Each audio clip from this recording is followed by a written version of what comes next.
Sapat ba na batayan ang pangalan ng isang iglesia para sabihin sila na ang tunay na iglesia? Marami kasi sa ating mga kababayan, lalo sa Pilipinas, na napakahilig sa tinatawag na fallacy of equivocation. Ano yung fallacy of equivocation? Ito yung paggamit ng isang salita na hindi naman naaangkop sa tinutukoy. Halimbawa, bukas tayo ng ano dito ng word tayo sa ano natin, fallacy of equivocation, para malaman natin yung ano yung fallacy of equivocation. Dito ko ba nailagay yun? Different types of fallacy. Ito. So meron akong ano dito, forward word, wait lang ito, micro words, ayan. So, hanapin ko muna yung fallacy of equivocation. Fallacy of equivocation, wait lang para maano natin ma-trace natin. Hanapin ko muna yung fallacy of equivocation. Ano yun? Loaded question, wait lang. Non sequitur, definite, ano pa? Ito, equivocation, ito. Yung ating ano ngayon. Marami sa mga kasamahan natin sa Pilipinas na naninirahan sa ibang pananampalataya, gumagamit ng fallacy of equivocation. Gaya ng ginawa kagabi nung aking kadebate kagabi na si Gerald Cugnahan. Napanood nyo yung nangyari kagabi? Gerald Cugnahan, kung saan is nagbasa siya ng mga talata, dami data binabasa niya. Mahabit pa siya ng Lamsa translation, yung kanilang paborito, Lamsa translation, na may nakalagay sa Acts 20:28, feed the Church of Christ which he has purchased with his own blood. Church of Christ. So, sa kanila kasi niya, pag sinabi yung Church of Christ, kasi sila nakaagad, no? Sila nakaagad. Pero, ang totoo niyan, hindi po sila yan. Ang tawag sa kanilang ginagawa is fallacy of equivocation. At mag-aralan na, ano ba yung fallacy of equivocation? Using a term with more than one meaning. Using a term with more than one meaning in a statement without specifying which meaning is intended.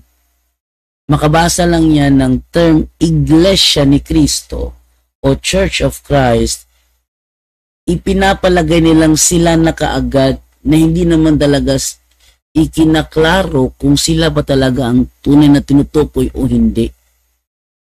Para sa kanila, pag sinabing Church of Christ, sila na kaagad. Sinabing Iglesia ni Cristo, sila na kaagad. Nalala ko tuloy yung yung isang episode ni Brother Wendell Talibong na tinalakay yung si Michael Sandoval. May ginamit si Michael Sandoval na isang aklat. Hindi ko alam, may kopya pala ako ng naturang aklat. Ano yung aklat niya? Wait lang history, double check ko lang May kopya ako ng aklat na yun. Yung aklat na yun ay tinatawag na Church History by Ernesto Relbayones. Ginamit to ni Michael Sandoval. So, nung tinilip ko yung aking kopya dito, may nakalagay kasi doon na Jesus founded the Church of Christ. Jesus founded the Church of Christ. Ngayon, nung tinignan ko yung page 257, ito ang nakasulat. The Holy Roman Catholic Church, Bible History for Everyone. Nakalagay doon is, the Holy Roman Catholic Church is the Church of Christ. She alone claims and possesses St. Peter as her visible head. Aklat Katolikong ginamit niya. Bible History for Everyone. Aklat Katoliko. Nakabasa lang ng Iglesia ni Cristo, pinagpalagay na kaagad na sila yun. Yun na agad ang pinalitaw niya. Sila daw yun. Yung mga nakasulat doon sa naturang libro, hindi naman nakatukoy sa kanila yon.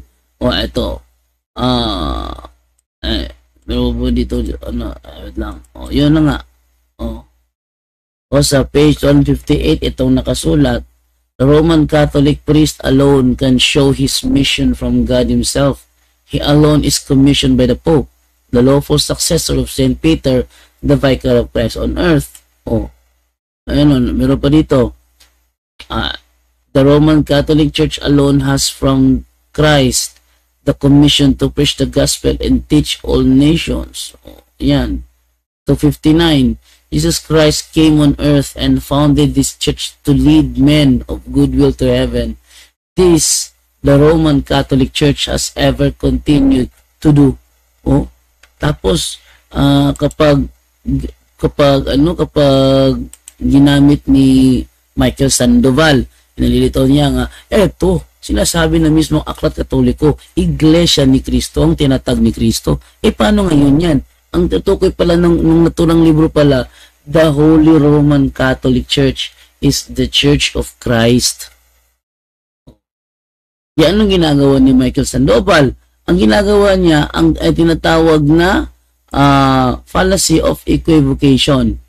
Fallacy of equivocation, ano nga yung ulit? Ito ay assuming, ba't ako napunta dito? Wait lang ha. Balikan din yung fallacy of equivocation. Ito. Using a term with more than one meaning in a statement without specifying which meaning is intended. Ang fallacy of equivocation ay isang uri ng lohikal na kamalian kung saan iisang salita ang ginagamit sa magkakaibang kahulugan sa loob ng argumento. Kaya nagmumukhang lohikal ang konklusyon kahit hindi ito valid. Sa madaling salita, parehong salita, yung term Iglesia ni Cristo o Church of Christ, parehong salita, pero hindi pareho ang ibig sabihin. Hindi pareho. Bakit? Ang meaning kasi ng Church of Christ na nasa Aklat Katoliko, yun ay tumutukoy sa Iglesia Katolika. Pero ginagamit nila para ipalito na sila ang tinutukoy doon. Yun ay isang maling uri ng pangangatwiran. Kaya ang tawag nga dyan, fallacy of equivocation. Sa madaling salita, pareho ang salita pero hindi pareho ang ibig sabihin. At ginagamit ito para makapanlin lang sa debate. Ginagamit ito upang lituhin ang kalaban o pilitin ang maling konklusyon mula sa isang salita na binigyan ng dalawang magkaibang gamit. Halimbawa, number 1. Sinabi ni Jesus na ang Ama ay mas dakila kaysa sa akin. John 14:28. Hindi siya Diyos. Hindi siya Diyos kasi ginamit yung term mas dakila. Equivocation sa salitang mas dakila. Ang pagiging mas dakila ay gamit sa tungkulin o misyon, hindi sa kalikasan. Kaya ginamit ang salitang dakila sa ibang konteksto para sabihin si Jesus ay hindi Diyos, kahit hindi yon ang punto ng talata. Nagets nyo? Halimbawa, number 2. Ang Diyos lang ang dapat sambahin, pero sinasamba ninyo ang mga santo. Ibig sabihin, ginagawa ninyong Diyos ang mga santo. Ito ay fallacy of equivocation. Bakit? Dahil sa salitang samba. Equivocation sa salitang samba. Sa Biblia, ang salitang samba o latria para sa Diyos ay iba sa veneration o dulya para sa mga santo. Ipinilit ang iisang kahulugan ng samba para sa dalawang magkaibang uri ng paggalang. Kaya nga sinasabi ko sa sa live ko na kapag ang nagtatanong ay protestante at sasabihin nila sumasamba ba ang mga Katoliko sa imahe nila, sa kanilang mga sagradong imahe, ang sagot mo kaagad dyan ay hindi. Hindi. Dahil protestante kang nagtatanong, ang sagot ay hindi. Sabi naman nila, kung mabasa ko sa inyong katikismo na sinasamba ninyo ang mga rebulto, aminin mo sinungaling ka. Sabi mo naman, hindi ako sinungaling. Aklat namin ang ginagamit mo, kaya ako magpapaliwanag. Ang sinasabi dyan na samba is not referring to latria. It is referring to dulia o pagbibigay galang lang. Sabi mo kanina, hindi kayo sumasamba. Sabi naman ng aklat nyo, sumasamba kayo. Alin ang totoo? Ito ang sagot. Ang tamang sagot dyan, yung ginagamit ng aming katekismo na term samba is referring to dulia, hindi sa inaakala mong latria. Pinaglalaroan nila yung term samba para isaksak nila sa isipan mo na talagang nilalatria natin ang mga rebulto. Hindi latria yon. Hindi latria. Sa Biblia, mayroon bang nakasulat na ang samba ay tinatawag na veneration o paggalang lang? Meron. Bigay din talata. Ito sa ang dating Biblia, ang dating Biblia, Daniel, Kapitulo 2, versikulo 46, ganito ang ating mababasa. Ayan. Sabi ganito, nang magkagayoy, ang haring Nabucodonosor, liwanag ha? Ang haring Nabucodonosor ay nagpatira pa at sumamba kay Daniel. Sumamba kay Daniel. At nag-utos sa sila magandog ng alay at ng may masarap na amoy sa kanya. Sumamba kay Daniel. Kung babasahin natin yan sa King James Version, ganito ang nakasulat. Then the king Nebuchadnezzar fell upon his face and worshiped Daniel. Worship ang nakalagay dyan. Kahit tinan mo sa Hebrew talagang worship yan. Pero, ang meaning, hindi naman niya dinudyo si Daniel. Kung babasahin natin sa magandang balita Biblia ang nakalagay, yumukod si Haring Nebuchadnezzar na lapat ang muka sa lupa at nagbigay galang kay Daniel. Nagbigay galang lang. Hindi dinidiyos. Katunayan, kung itutuloy mo sa 47, yan sabi ng hari, sinabi niya kay Daniel, tunay na ang Diyos mo ang pinakadakila sa lahat ng mga Diyos at Panginoon ng mga hari. Hindi kailanman dinyos ni Haring Nebuchadnezzar si Daniel. Ang sabi sa 46, nagbigay galang. Kung sa ang dating Biblia pa yan, sumamba. 47, sabi sa 47, ang hari ay sumagot kay Daniel at nagsabi, sa katotohanan ng inyong Diyos ay Diyos ng mga Diyos. So, hindi niya kinikilalang Diyos si Daniel. Pero, sinasamba niya. Hindi kinikilalang Diyos, pero sinasamba. Tanungin yung protestante, ano ang tawag namin sa hindi kinikilalang Diyos pero sinasamba? Anong tawag namin dyan? Kung hindi yan veneration. Anong tawag namin dyan? Sa madaling salita, kahit sa Biblia may nakasulat na ganyan na sinasamba, di naman kinikilalang Diyos. Dahil ang pagsamba pala na yan ay tinatawag pala na nagbibigay galang. Sa ang salita ng Diyos version, ganito ang sinasabi. Nagpatira pa si Haring Nebuchadnezzar upang parangalan si Daniel. Parangalan. Pagbigay galang. Parangalan. Sa madaling salita sa Biblia, hindi lang isa ang meaning ng pagsamba. Hindi lang isa ang meaning ng pagsamba, kundi dalawa. Pagsamba na kinikilalang Diyos at pagsamba na ginagalang lang. Ngayon, kung paglalaruan ng mga taga-ibang sekta, yung word na samba, ang tawag doon, fallacy of equivocation. Sabi dyan, if equivocation sa salitang samba, sa Biblia ang salitang samba o latria, para sa Diyos ay iba sa veneration o dulia para sa mga santo. Ipinilit ang iisang kahulugan ng samba para sa dalawang magkaibang uri ng paggalang. Halimbawa, number 3. Ang bato ay si Pedro, pero si Jesus ang tunay na bato. Ibig sabihin, hindi si Pedro ang bato ng iglesia. Ang equivocation dyan ay sa salitang bato. Yan. Parehong ginamit ang bato, pero magkaibang gamit. Si Pedro bilang foundation stone ng iglesia, ayon sa Matthew 16:18, at si Kristo bilang cornerstone, ayon sa Efeso 2:20. Hindi ito magkasalungat, kundi magkaibang papel sa iisang gusali. Magkaibang papel sa iisang gusali.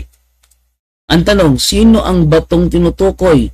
Sa Matthew 16:18, ang sabi ng mga protestante, si Kristo daw. Ang kanilang batayan, Efeso 2:20. Mali. Mali. Bakit? Sa Efeso 2:20, tama na si Kristo ang tinutukoy doon na bato. Pero sa Matthew 16:18, hindi si Kristo ang tinutukoy doon na bato. Kung babasahin natin ito sa Matthew chapter 16 verse 18, ganito ang ating mababasa. Ayan, sabi ganito. And so I tell you, Peter, atin mo na ilagay. And so I tell you, Peter, you are a rock. Ano daw? You are a rock. And on this rock foundation, I will build my church, and not even death will ever be able to overcome it. You are a rock. Then, kung babasahin niyo sa John chapter 1 verse 42, ito ang pagkakasabi. Then he took Simon to Jesus. Jesus looked at him and said, your name is Simon, son of John, but you will be called Cephas. This is the same as Peter and means a rock. Nalala ko yung yung sabi ng mga nagmamarunong dito. Sabi ng mga nagmamarunong, yung rock, hindi si hindi si Peter yon. Kasi ang ibig sabihin kasi ng rock, malaking bato. Malaking bato yun ibig sabihin ng rock. Nalala ko tuloy yung sa Moana, yung na-discover ni Moana yung mga barko, mga bangka, mga canoe doon sa loob ng kuweba. Di ba na-discover ni Moana yon? Tapos namumblema sila sa kanilang isla kasi yung mga niyog patay yung bunga, wala nang isdang nakukuha doon sa reef. So nalungkot sila. Yung buong village nagplano kung anong kailangan gawin para matulungan ng bawat isa. Dumating si Moana, sabi niya, we are voyagers. We must restore the heart of the Fiti. Bakit ginagamit itong pelikulang ito? Kasi ang pelikula ay English. Ang mga dubber niyan o mga tagapagsalita niyan ay mga bihasa sa wikang English. Hindi ko siya ginamit dahil ano ba si Jando gumagamit ng cartoons, referensya? No, ginagamit ko yun dahil English ang nagsasalita doon. Kabisado yung mga words in English kung kailan gagamitin. Ngayon, sabi ni Moana doon, we must restore the heart. Kinuha ng kanyang papa yung sinasabing heart of the Fiti. Di ba ganyan lang kalaki yun? Yung kinuha, sabi niya, there is no heart.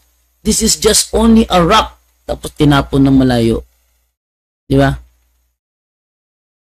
There is no heart. This is only a piece of rock. Rock, ganyan kalaki.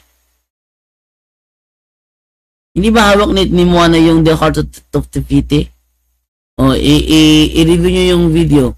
Ang ginamit doon is term rock. Ganyan lang kalaki ang hawak ko. This is not, there is no heart. This is only a rock. Tapos tinapon ng tatay niya.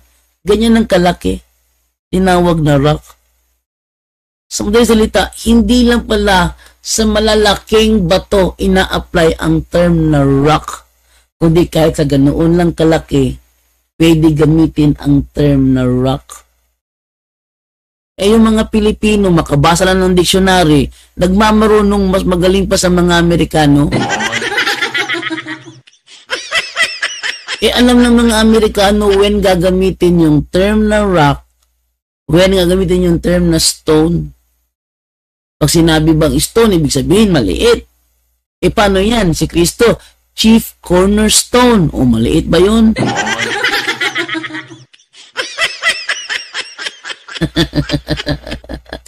Ano ba naman yan? Naglaruan lang tayo ng mga protestanting ito. Ang tawag dyan, fallacy of equivocation. Fallacy of equivocation. Pinaglalaroan lang tayo sa mga words. O, tuloy natin, no? O. Anong sabi pa rito? Ang fallacy of equivocation ay madalas gamitin sa debate upang manggulo gamit ang iisang salita na may maraming kahulugan. Kung hindi mapapansin agad, maaaring madala ang tagapakinig sa maling konklusyon. Ang solusyon, kilalanin ang tunay na kahulugan ng salita ayon sa konteksto at gamitin ito ng consistent. Ayan. Yon. So, batayan ba ang pangalan? Batayan ba ang pangalan ng isang iglesia para sabihin sila na ang tunay na iglesia? Ang sagot, hindi yan batayan. Ulitin ko ha, hindi yan batayan. Makabasa ka lang ng born again sa Biblia, you must be born again. Alam ko si ano doon, si Pastor Dinuro. Asan si Pastor Dinuro ngayon? Pastor Dinuro ng Sanctuary of the Living God sa Ozami City.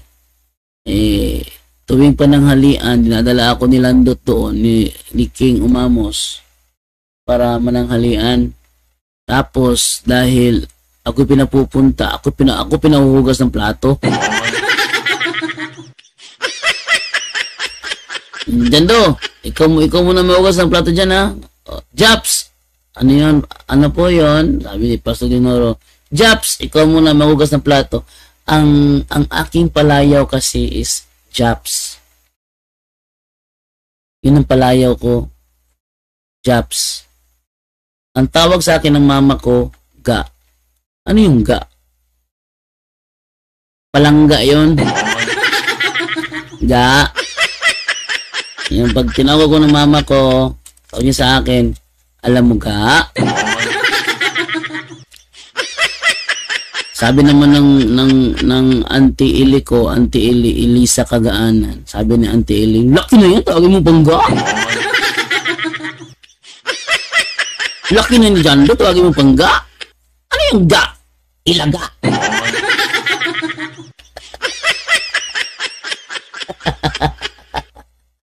Alala ko yung conversation na yun. So, ang tawag sa akin ng mama ko is Ga. Yun ang palayo ko sa mama ko. Pero sa mga kapitbahay ko, ang tawag na sa akin is Japs. Japs, no? Yun. So, sabi nila, Japs, ikaw muna magugas ng plato dyan. Kasi nakikain ka eh. Ako naman, hugas mo ako ng plato doon kina Pastor Dinoro. Ako nahugas ng plato doon. Pero totoo niyan, lahat kami nakikain lang. Nalilitaw ni Landot, Socrates King Umamos, nalilitaw niya na ako lang ang nakikain. Pero ang totoo niyan, lahat kami nakikain. Oh. So, naalala ko dati sabi ni Pastor Dinoro, ang sabi sa Bible, you must be born again. Hindi sinabing you must be a Seventh-day Adventist. Ang lakas ng boses niya. Sabi. Bakit ang lakas ng boses niya? Kasi ang katapat ng kanilang simbahan karinderya na o may-ari ng Seventh-day Adventist. Anong apelido ninyo?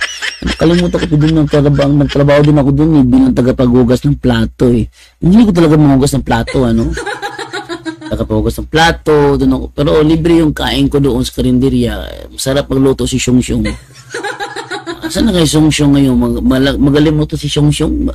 Talagang pilipokus pagluto nun. Ngayon, dahil katapat niya 70 Adventist, at ako nandoon sa loob nakikinig, nakita ako, sigaw din si Pastor Dinoro, ang sabi dyan, you must be born again. Hindi kailangan sinabing you must be a 70 Adventist. Hindi kailangan sinabing you must be a Catholic. Sabi dyan, you must be born again. Alam ba yung must? Mandatory yun. Must be born again. Mag-born again kayo.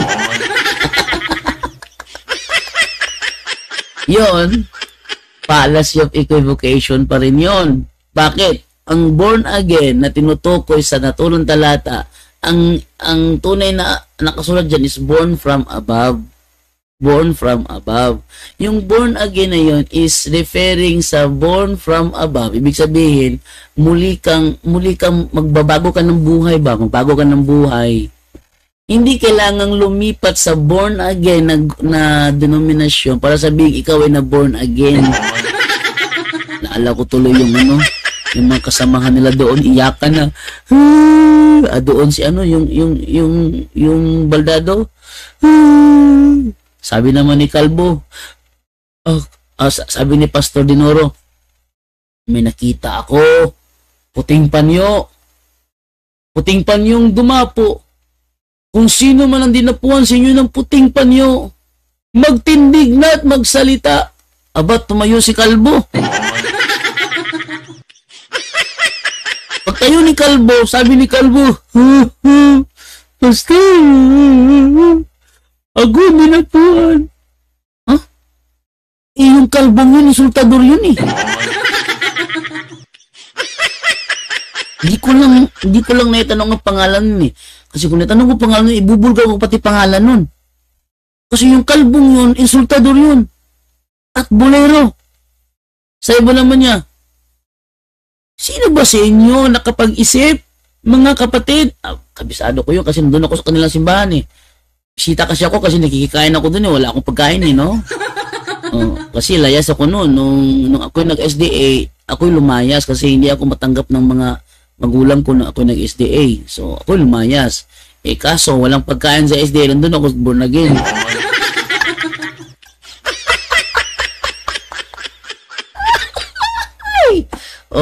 Wala akong pagkain. Nandun ako sa born again nagkikain. Kaya, pati sa kanila pagsamba, doon ako nakatunganga. Iyak si Calvo. Sabi ni Calvo. Sabi ni Calvo pala, mga kapatid, meron ba nakapag-isip sa inyo dito kahit man lang isa na ano kaya ang size ng sapatos ni Pastor?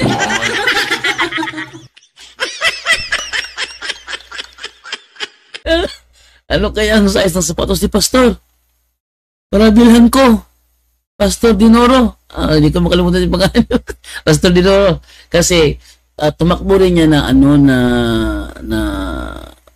board member ba yung tinakbuhan yan o councilor? Nakalimutan ko eh. Tumakbo sa election yan, kinalaban niya yung mga paruhinog. Mga kuratong balaling. Mga kuratong balaling. Takot ako sa inyo. Nang nagkainitan na nawala si Dinoro. Nang nagkainitan na sa election, nawala si Dinoro. Nasaan yung tapang-tapang na kumalaban kay Paruhinog? Ba't nawawala na ngayon? Ayun. Hindi ko makalimutan si Pastor Dinoro. Ngayon, ano nangyari doon? Nagpaparinig si Calvo na bilhan ng sapatos si Dinoro. Ang dami na nga ang sapatos doon sa kanyang kwarto. Bilang pa sapatos. Tapos yung bumili, isa lang yung pares ng sapatos.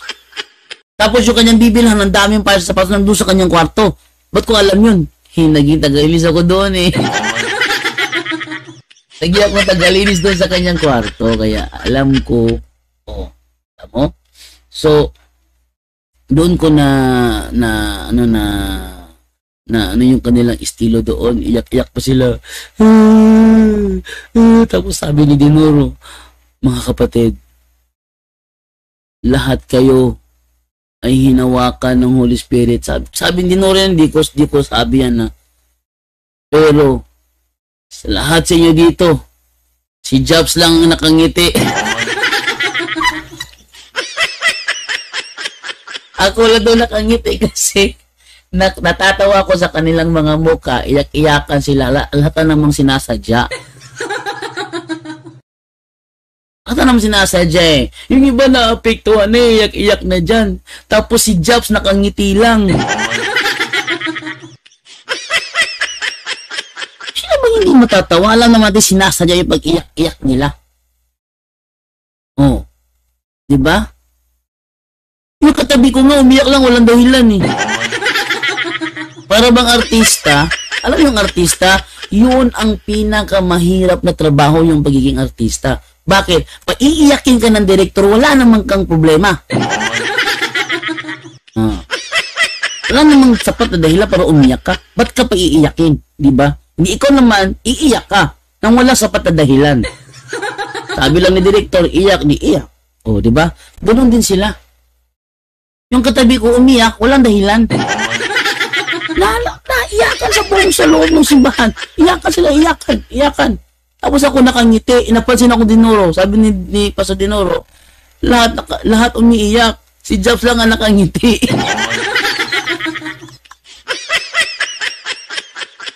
Sila, grabe. Grabe, special mention talaga ang pangalan ko, no? Hindi ko makalimutan yun. Oh. So ano pa? Oh. Nakabasa lang ng kayo ang aking mga saksi.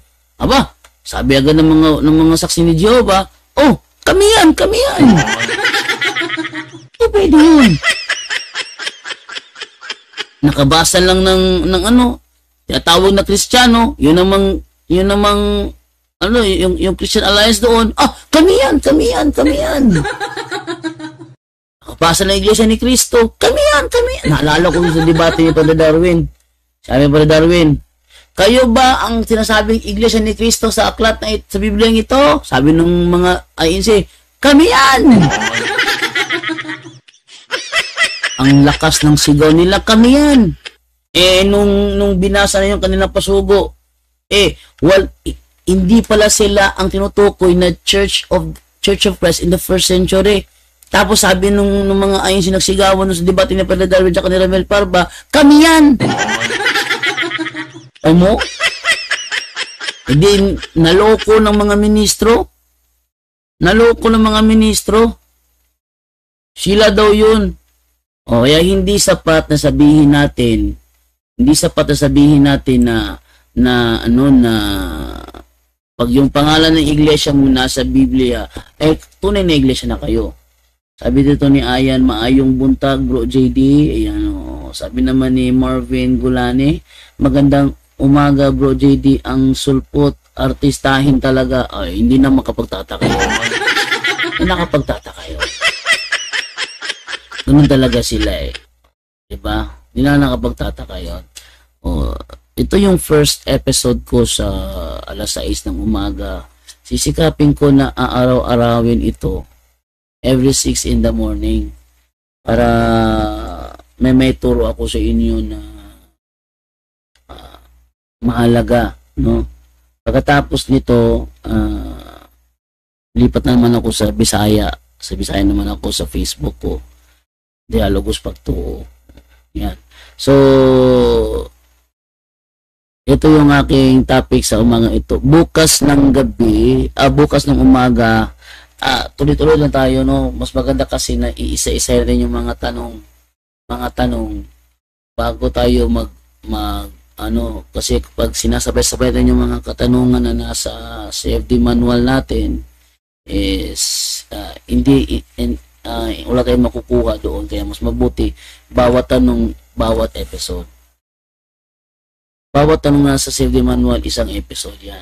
Bahala yung mga comment nyo dyan. Kung may tanong ko sa comment nyo, basahin ko pa rin. Pero ang bawat topic natin, isang tanong lang yan sa CFD manual. Ngayon, tayo magsisimula sa topic na True Church.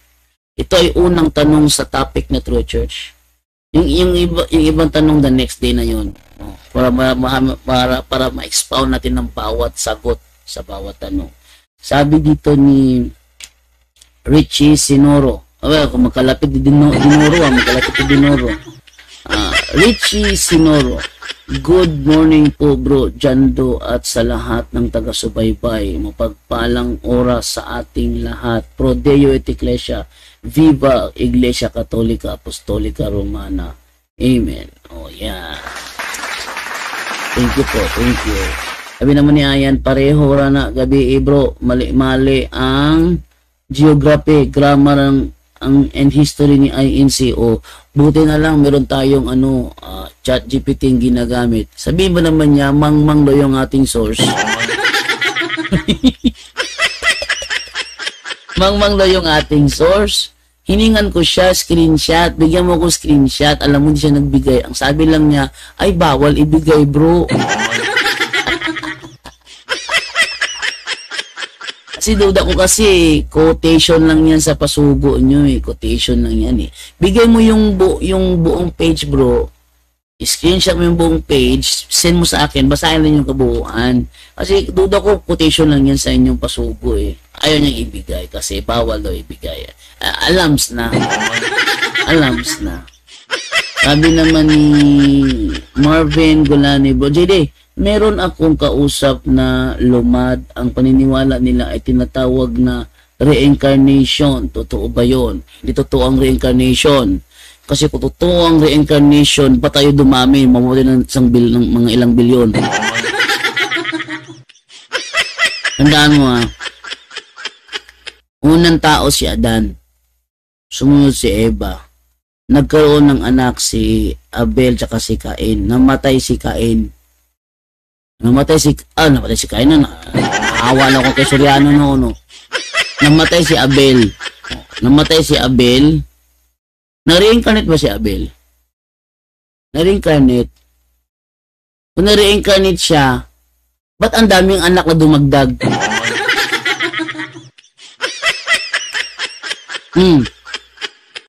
Kung na-reincarnate siya, ba't ang daming anak na dumagdag? Ang daming anak ni Adan at ni Eva. Ikaw ba naman nagkakaroon ng edad na aabutin ng siyam na lang, di ba? Aabutin ng ilang daan yung anak mo? Napakaswerte pa ng mag-asawang yun.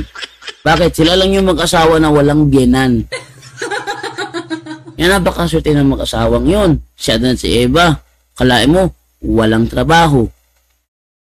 Walang trabaho. Wala naman silang wala naman silang problema sa pera. Trabaho. Walang amo. Yung buong lupa, sa kanila yun. Oh, kayo na bahala dyan. Sabi ng Panginoon, kayo na bahala dyan.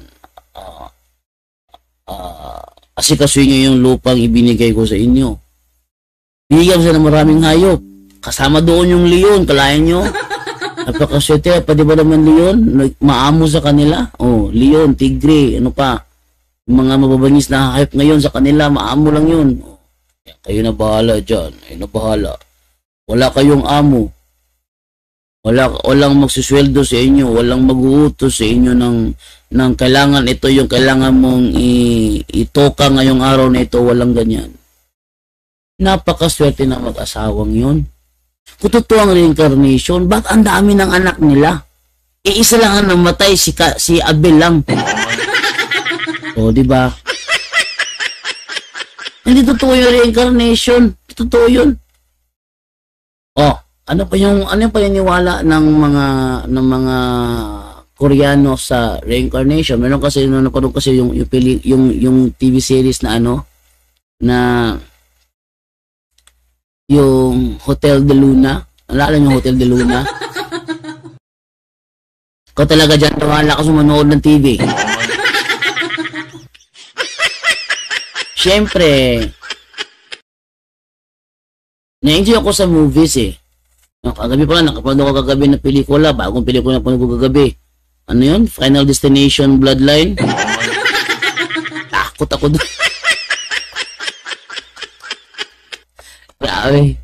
Tapos, bago ako matulog, nood pa ako nung Snow White. Grabe, lakas talaga manood ng movie. Yan na lang kasi yung habit ko nung manood ng movie. At natututo naman ako sa mga pinapanood ko. Natututo ako doon. Kaya nga minsan ginagawa ko. Example, di ba? Ginagawa ko silang kasi natututo ako sa mga movies na pinapanood ko. Ayun. Back tayo sa movies. Doon sa isa sa mga napanood ko, yung Hotel de Luna. Sabi doon sa Hotel de Luna is ang mabubuting tao pag sila daw na reincarnate daw, magiging mayaman sila. Halimbawa, mahirap ka, tapos napakabuti mo. Pag ni-reincarnate ka na daw, magiging mayaman ka na. Kung salbahe ka naman, ano mangyayari pag na-reincarnate ka? Doon ka magiging hayop, baboy, aso, pusa, daga. Yung ngayon, ba't ang dami natin? Ba't tayo umabot ng ilang bilyon? Ba't umabot ng ilang bilyong tao sa buong mundo kung reincarnation? Di totoo reincarnation. Okay, maniwala doon. Marvin Golani, di totoo reincarnation. Sabi naman ni Total Eclipse of the Heart. Ay, hindi pala. Total Eclipse the Blind. Kala mo, Total Eclipse of the Heart. Wala ko na yung paningin ko da. Total Eclipse the Blind. Good morning, brother Jandor Expose. Jandor. Diba, ginawa mo pa akong pintuan Ito talaga ginawa pa akong pintuan. Sabi ni Marvin Golani, mabasa daw sa Isayas, tinatanong ko anong talata. Sabi, nalimutan daw niya. Wala sa Isayas yun. Wala sa Isayas yun, bro. Dahil ang reincarnation isa lamang katang-isip na ginawa ng mga Bombay, mga Indiano, mga Hinduism, mga Buddhism. Ito ay kanilang invento lang na pananaw na ang tao daw muling bubuhayin. Yun namang sa YouTube naman ang mga balita na sinasabi, isang bata natuntun niyang pumatay sa kanya kasi sabi niya, kilala kita. Ikaw yung pumatay sa akin. Bakit? Ano ba kayo sa mismong pangyayari para ma-confirm na totoo ngayon nga ang nangyari? Wala. Pictures lang yan. Tapos ginawa ng istorya ng vlogger. Pare-palit o totoo reincarnation. Bakit? May nabalat yan. Pero sinabi pa magkamuka, ang dami magkamuka. Nalala ko dati nung ako ay nasa high school pa. Tinanong ako nung textmate ko. Dati kasi textmate ko yung dati. O yung uso dati, di ba? Dati phone pal. O phone pal. Na ako sa phone pal. Kamuntik na akong sa phone pal. Mawala sarili dahil doon sa kakainlove doon sa last night ako ay nag-solo flight. Dumayo sa phone sa bukak ng midnight. Aking tinawagan. Nakalimutan ko na yun. Dumayo sa phone 12 o'clock ng midnight. Doon. Nakaano ko ng phone pal. Anong nangyari sa akin? Anong nangyari? Ang taas ng bill ng PLDT ko. At dahil taas ng bill, free calls yung ginagawa ko. Yung free call pala sa PLDT pala, ang magbabayad pala yung tinatawagan mo. Akala ko free na free. May magbabayad pala Yung tinatawagan ko, yun ang nagbabayad. Ayoko lang bagitin yung pangalan, baka ma-recall pa, no? Sabi pa lang si John Doe, di nakapag-move on. Narasa ko yung phone pal. Textmate. Textmate din, dati, di ba? Sa TNT, uso yung yung only 40, only 50.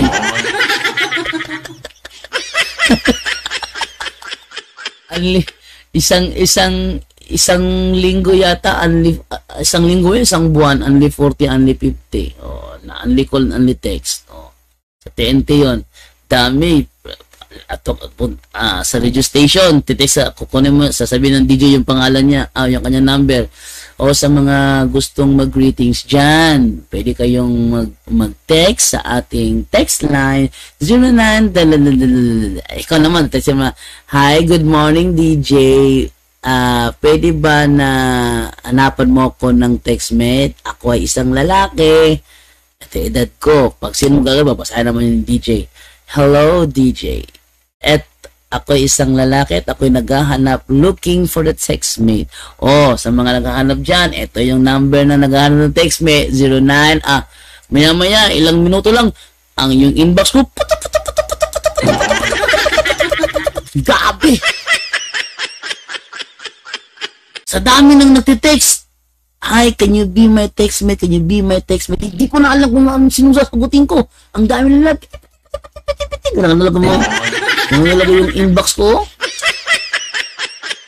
I-announce mo lang sa radio yung ano mo, yung number mo. Looking for a textmate. Grabe. Minsan din sa dyaryo. Basa kong dyaryo. May mga comment dito na lagyan ko ng comment ko tapos number ko. Looking for a textmate. Girl, ganun. Looking for a textmate, babae. Mamaya-maya konti. Grabe ang ingay ng cellphone ko. Gagaganyan talaga yung cellphone talaga. Dami. May tanong sa akin, ano ba itsura mo? Ano itsura ko? Ako lang naman ng taga-Osamis, naka-look alike ni Jet Li.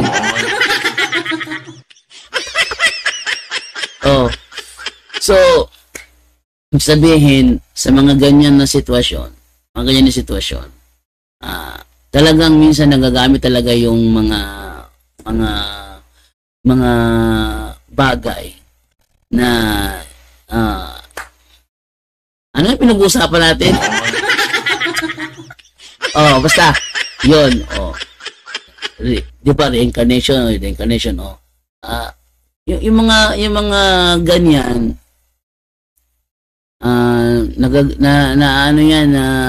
yung kamukha ko los Jet Li, talagang marami talagang magkamukha, but it doesn't follow totoo ang reincarnation. Huwag kayo maniwala sa reincarnation, hindi totoo yun.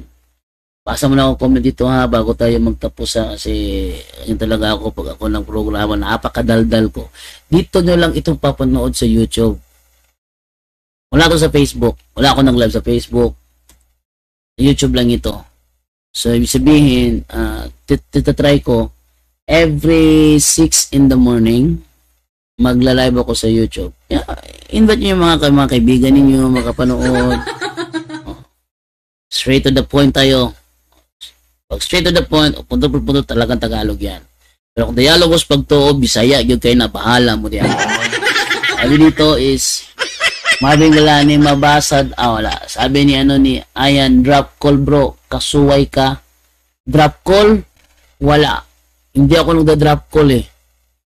Hindi ako nagda-drop call kasi nung ako ay nanliligaw. Kalain mo, first time akong nanligaw sa telepono.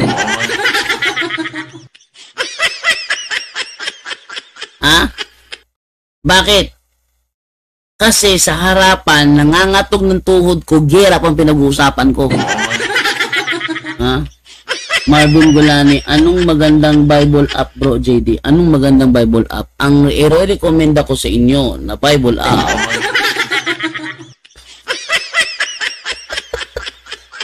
ay itong Bible na kung tawagin ay My Bible. Yan. Kita nyo? Yan. My Bible. Ito.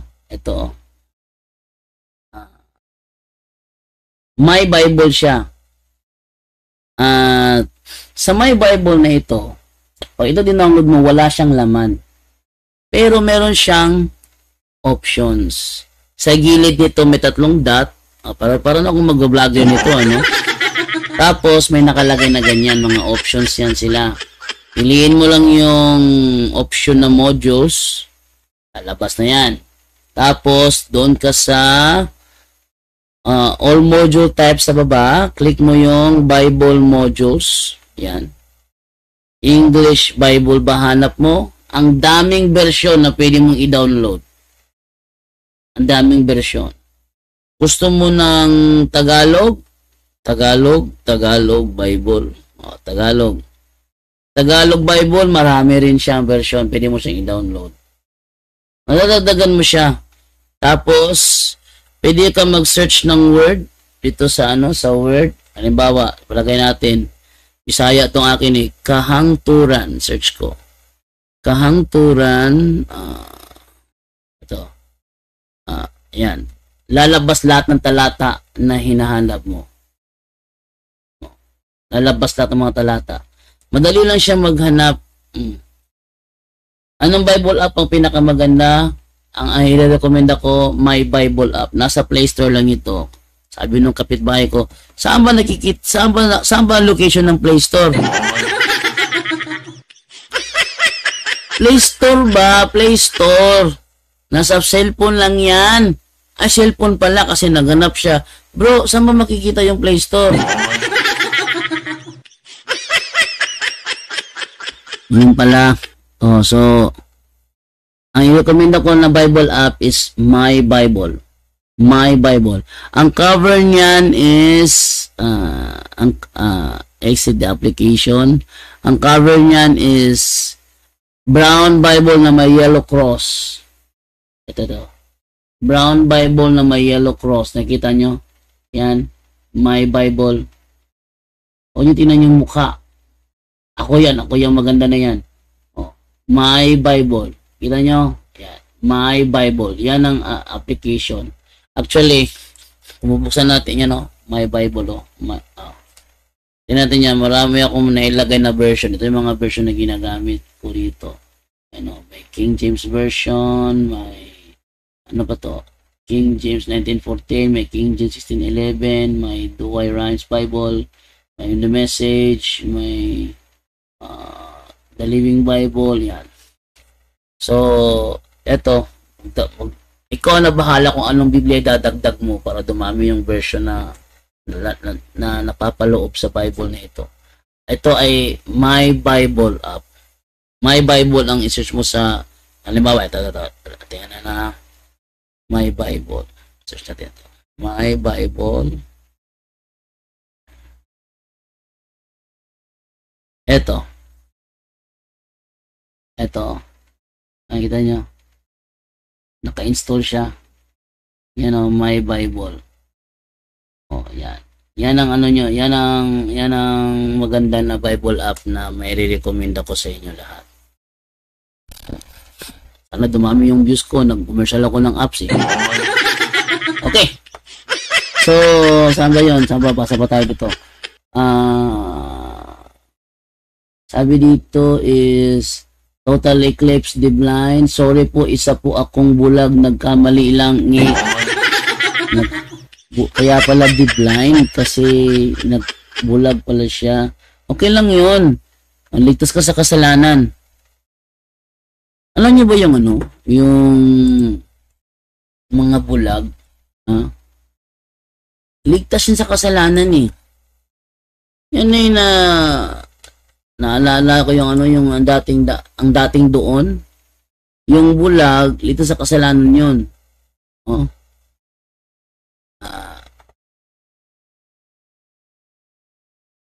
Sabi dito is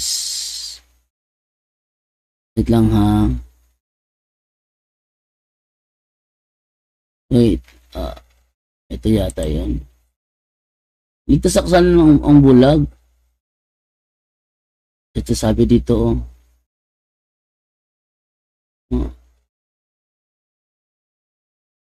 madilim ang iyong paligid. Ating gabing walang hanggan, yay! Anyo at kulay ng mundo sa'yo'y pinagkaitan. Huwag mabahala, kaibigan, isinilang ka mang ganyan. Isang bulag sa kamunduhan, ligtas ka sa kasalanan. See? Yeah. Be proud. Dito sa dito kay Total Eclipse the Blind, be proud po, be proud. Kasi yung mga bulag, ligtas yan sa kasalanan.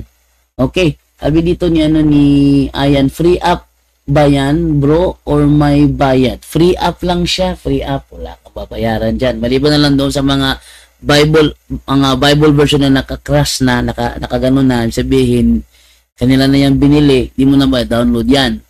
Pero yung mga walang crash na ganyan, walang mga naka-line na mga Bible version, yung walang naka-line, ano yun, pwede mo i-download yun for free, totally free. Yan ako nakapag-download kasi mga free yung mga na-i-download ko.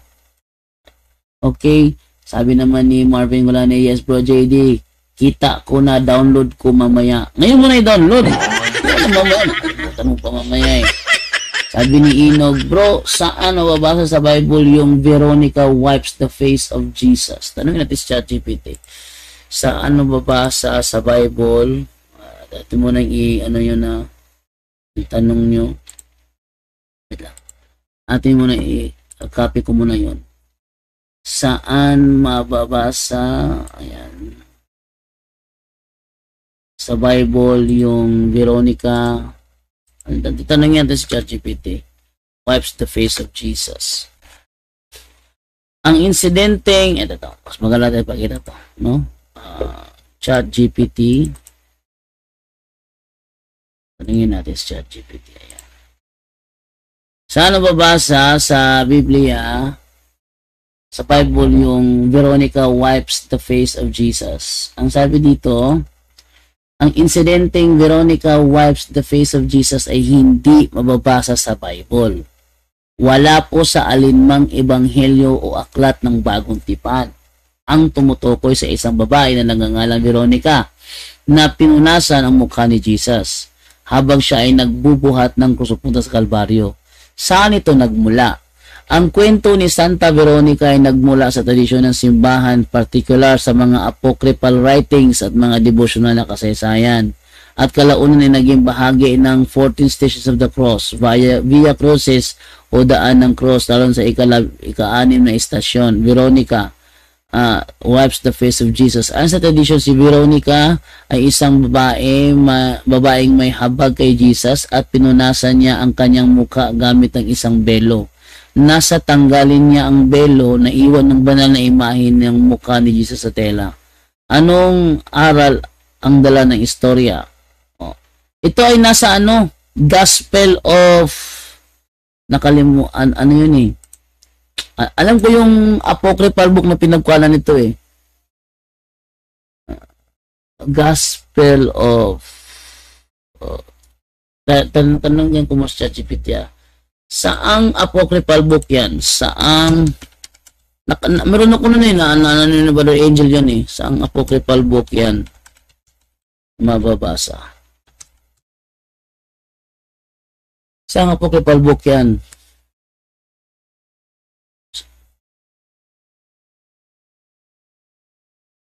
The Gospel of Nicodemus. Ito. The Gospel of Nicodemus. Ito na. The Gospel of Nicodemus. Tingin na sa The Gospel of Nicodemus. Ito yung nakita eh. Wait lang ha. The Gospel of Nicodemus. Okay. Ito ba yun? Veronica. Search natin Veronica.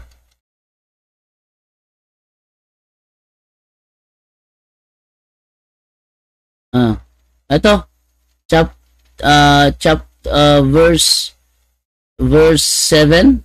Palakihin ko muna.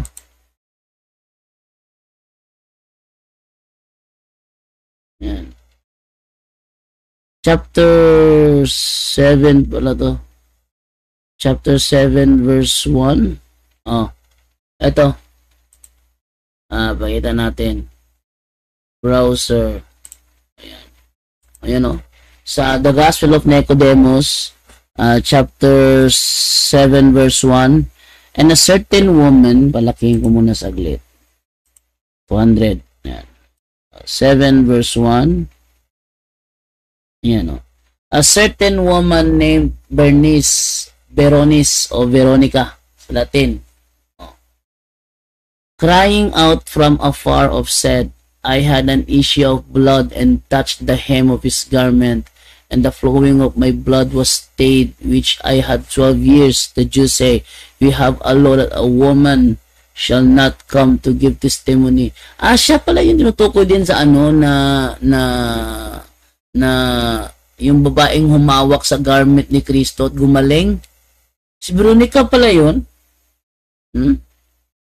Yan sa Biblia, yung may yung may babaeng humawak sa kanyang damit. Sabi niya, sino humawak sa akin? Sabi ng mga apostol, walang humawak sa iyo, teacher, Rabbi, walang humawak sa iyo. Humawak sa akin eh. Wala nga, daming tao dyan. Wala akong nakita may humawak sa akin kasi manaramdaman akong kapangyarihan lumabas katawan ko. Si Veronica pala yung humawak na yun. Yung kaya nga, yung unos ng panyo, handkerchief.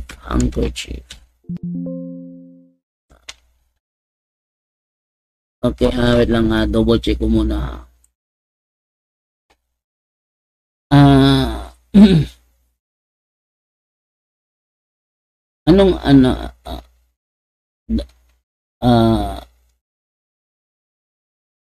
Wait lang, anong verse sa Gospel of Veronica, Gospel of Nicodemus, kasi ano namin to ni Brother Angel eh. Ilang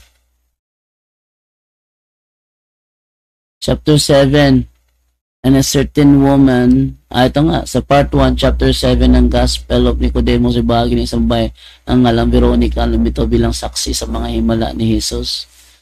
Ito ay patungkol sa babaeng dinudugo sa Marcos 5:25-34 na sa Biblia ay hindi pinangalanan, ngunit sa apocryphal text na ito ay pinangalan ng Veronica. So, si Veronica yung yung humawak sa garment ni Kristo ayon sa Marcos 5:25-34. Sabihin, ang pangalan pala ng humawak pala ay Veronica. Yun po. Okay? Basa muna ako ng comment ninyo. Basta yung wipes the face of Jesus sa Gospel of Nicodemus pa din yun. Nakalimutan ko lang ng talata yun. Ano yun natin si Brother Angel doon basta nasa Gospel of Nicodemus namin binasa yun. Good morning, Bro Jando, watching from Negros Occidental. God bless po. Ang King James Bible version ba ay from Catholic or Protestant? Thanks, proud Catholic. Ang King James Bible ay galing sa Protestant. Hindi siya Catholic. One of the producer of the King James version na naging Bishop of Canterbury issued a decree that whoever published the English Bible referring to the King James version without the Apocrypha shall be imprisoned for 1 year. Without the Apocrypha shall be imprisoned for 1 year. No, so yang yung King James Bible yan ay sa Protestante, hindi yan sa Katoliko. Okay?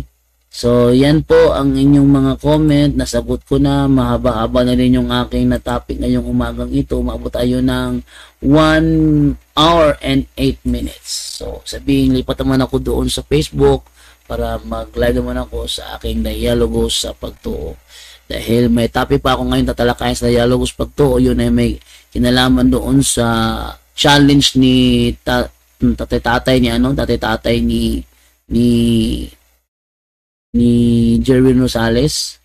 Yung pangalan tatay niya na yon. Meron kasi yung hamon ng mga topics. Ang kukunin ko naman topics niya ngayong umagang ito is ito namang pangalawang topic. Kasi kahapon na topic ko na itong una kahapon. Ito yung topic niya yung topic ko kahapon, ito yon. Ito. Pahayagay tema, nagbutang ba si Jesus o Santo Papa, Holy Father o balaan nga Ama sa iyang gitukod ng iglesia. Ito yung topic ko kahapon. Tapos ngayon dito naman ako sa pangalawa naman. pahayagay tema tinuod ba nga wala na ang adlong ipapahulay nga anaa sa napulo ka sugo. Ito yung topic ko ngayon sa Dialogos Pagtuo. So maraming salamat po sa inyong panunood. Sisikapin ko po na every 6 in the morning makapag-live ako sa YouTube channel ko po. Naway tangkilikin po ninyo at naway i-share po ninyo, ibahagi po ninyo itong ano ko, itong aking yung aking tawag dito, ibahagi nyo po itong live ko rito. Maraming salamat po and time to say goodbye. Paalams! At yan po ang ating tampok ngayon sa Straight to the Point, kung saan sa loob lang ng ilang minuto naging matibay ang pananampalataya ninyo. Maraming salamat po. Straight to the Point! Straight to the Point!